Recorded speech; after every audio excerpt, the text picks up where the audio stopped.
ओडिशा कनिष्ठ शिक्षक निजुक्तिर जो हाइकोर्ट चूड़ांत राय आसबार क्यों दिन आसो ता डेट पलि आसलानी तो आज आम ये भिडियो आलोचना करवा। तेणु भिडियोटी को प्रथम शेष पर्यटन देखु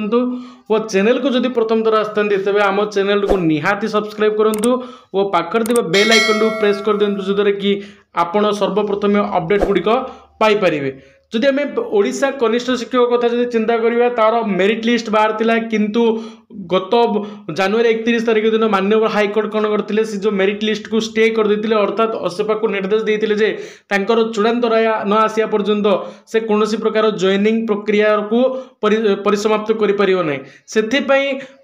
समस्त अनुमान करुले फेब्रुआरी लास्ट सुधा हाइकोर्टर माननीय हाइकोर्टर चूड़ांत राय प्रकाश पाइबार थिला किंतु एबे वर्तमान अपडेट आसी फेब्रुआरी लास्ट सुधा तुमर कौन हम हाइकोर्ट राय आसो ना ताको डेट को एक्सटेंड कर दिखाई केबे ताहले तुमर मेरिट लिस्ट बा हाइकोर्टर चूड़ांत राय प्रकाश पाइब। चूड़ांत राय प्रकाश करिवार डेट को तुमर मार्च 10 तारिख को तुमर गुंचे दिखाई अर्थात तुमर हाइकोर्टर चूड़ांत राय मार्च 10 तारिख प्रकाश पाइब। चूड़ांत राय प्रकाश करने पर असेपा को कौन समस्या हेनी सांगे सांगे से कौन कर तुमर मेरिट लिस्ट प्रकाश करके जॉइनिंग प्रक्रिया जॉइनिंग लेटर पिला धरईदेव जो मैंने आशायी प्रार्थी होती से जॉइनिंग प्रक्रिया से मिल एवं जहाँ चांसेस अच्छे सेकेंड मेरिट लिस्ट आसपे कारण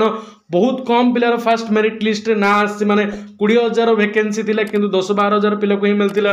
आउ बड़का जो 7-8,000 थिला से सेकेंड मेरिट लिस्ट आसपे। तेणु जो मानकर आसनी से